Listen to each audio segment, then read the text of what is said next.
Sebelumnya ini ada dugaan bahwa BBM yang dijual ke masyarakat atau dijual di pasaran ini adalah hasil oplosan begitu Pak.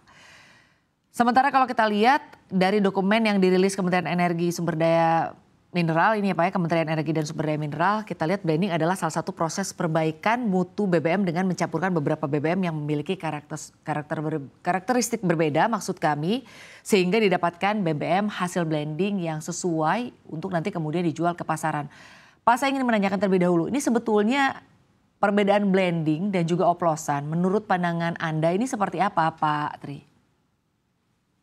Blending dan oplosan sama Mbak, cuma satu blending bahasa Inggris, oplosan bahasa Jawa kan gitu ya. Tapi pada intinya kan mencampurkan, kalau dalam hal ini kalau BBM ya beberapa cairan gitu ya dicampur untuk mendapatkan suatu spesifikasi tertentu. Dalam hal bahan bakar tentunya kita tahu bahwa spesifikasi itu ditentukan oleh Dirjen Migas.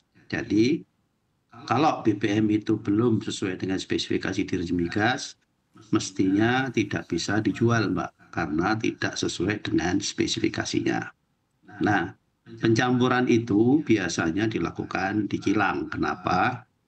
Karena di kilang itu yang dihasilkan bukan langsung bensin jadi, tidak seperti Pertalite, Pertamax turbo, maupun produk-produk lainnya. Nah, di kilang yang dihasilkan adalah nafta dengan RON yang rendah kalau itu dari proses distilasi, dan RON yang tinggi kalau kemudian nafta tadi diproses, reforming, cracking, dan seterusnya. Dari nafta yang RON-nya rendah tadi dicampur dengan yang RON-nya tinggi, maka kita dapat bahan bakar yang RON-nya tertentu. Mungkin yang dituju barangkali RON 90 begitu. Maka akan dicampurkan RON yang rendah misalnya 88 dengan RON yang tinggi 92, lalu kita dapat RON 90. Tapi tentu di dalam spesifikasi migas tidak hanya RON, masih ada yang lain seperti massa jenis, viskositas, distilasi, dan sebagainya. Yang semua itu akan berpengaruh terhadap kinerja bahan bakar ketika digunakan di mesin kendaraan. Baik Pak Tri. Lalu Pak, sebagai edukasi juga ke masyarakat, ini sebetulnya apa yang menjadi indikator dari BBM yang telah dioplos begitu ya? Kan kalau kita misalnya pergi ke SPBU begitu Pak, kita kan tidak bisa tahu begitu Pak, apa sebetulnya BBM ini sudah sesuai, apakah BBM ini dioplos, seperti apa Pak agar kita ini bisa tahu BBM mana yang sebetulnya dioplos begitu Pak? Oke, baik Mbak Cinta. Jadi untuk memastikan bahwa konsumen memang mendapatkan bahan bakar sesuai yang diinginkan, maka dalam hal ini Pertamina atau Patraniaga melakukan pewarnaan terhadap bahan bakar. Misalkan bahan bakar Pertalite diberikan warna hijau, artinya yang tadinya asalnya berwarna kuning bening, kemudian dicampur dengan pewarna berwarna biru, lalu kita akan mendapatkan warna hijau. Nah, kalau kebetulan bahan bakar aslinya itu warnanya kuning agak tua, maka kemudian kita akan mendapatkan warna yang hijau lebih tua. Sedangkan kalau bahan bakar itu asalnya warnanya kuning bening, maka ketika dicampurkan dengan pewarna biru, maka dia akan menjadi warnanya seolah-olah hijau kebiruan atau hampir mirip-mirip lah dengan Pertamax gitu ya. Sehingga kalau konsumen misalnya ingin membeli Pertamax, maka dia bisa yakin ketika melihat warna dari bahan bakarnya yang berwarna biru. Nah, selain itu pewarnaan juga dipakai sebagai indikator apakah SPBU memang menjual bahan bakar sesuai dengan RON-nya tadi. Jadi misalkan dari dispenser Pertamax yang warnanya biru, mestinya keluar juga bahan bakarnya dengan warna biru. Kalau kemudian dari dispenser yang berwarna biru yang keluar adalah hijau, artinya SPBU-nya melakukan kecurangan menjual Pertalite di dispenser Pertamax. Gitu Pak. Baik, karena kalau kita lihat kan sempat beredar video ya Pak ya yang menunjukkan bahwa produk BBM jenis Pertalite dan jenis Pertamax ini sama Pak. Jadi artinya menurut pandangan Anda jenis Pertamax dan Pertalite ini warnanya tidak mungkin sama ya Pak?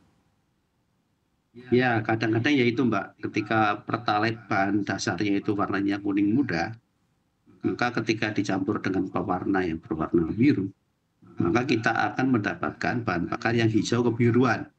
Nah, itu mungkin yang beredar di video, ada orang mengisi 2 botol kaca, satu diisi Pertalite, satu diisi Pertamax.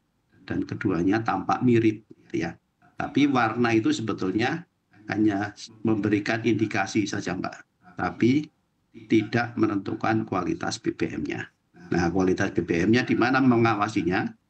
Diambil sampel, Mbak, secara rutin oleh Migas, kemudian diuji di lab migas, lalu dari hasil uji lab migasnya bisa dipastikan bahwa bahan bakar itu on spec atau tidak. Baik, tapi kan Pak sejauh ini begitu ya masyarakat mungkin tidak memiliki kemampuan begitu atau tidak memiliki pengetahuan untuk bisa mengetes begitu ya Pak untuk BBM-BBM yang mereka beli di SPBU-SPBU tertentu. Anda sendiri melihatnya Pak ini dampak buruknya ya Pak ya selain daripada soal kepercayaan apabila misalnya kita membeli BBM yang tidak sesuai begitu Pak dengan yang seharusnya kita bayarkan itu sebetulnya dampaknya ke kendaraan seperti apa sih Pak? Ya, jadi kalau seandainya misalnya ada kendaraan yang direkomendasikan untuk menggunakan bahan bakar RON 92. Contohnya misalnya kendaraan LCGC yang banyak dipakai oleh taksi online. Di kaca belakangnya itu sudah ada stiker yang tulisannya adalah RON 92. Artinya mobil itu akan berkinerja sesuai dengan spesifikasinya kalau menggunakan bahan bakar sesuai dengan rekomendasi pembuatnya, yaitu RON 92.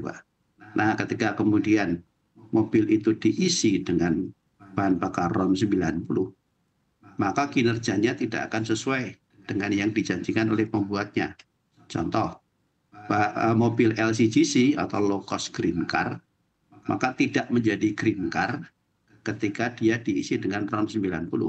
Karena konsumsi bahan bakarnya yang 1 liter tidak bisa mencapai jarak tempuh lebih dari 20 km, Mbak. Kemudian kalau dirasakan tarikannya dan sebagainya, pasti akan menjadi lebih berat. Kalau diukur emisinya, karena tadi konsumsi bahan bakarnya lebih boros, maka emisinya pasti akan lebih tinggi. Nah, masyarakat mestinya bisa merasakan itu, walaupun memang tidak semua orang bisa merasakan itu.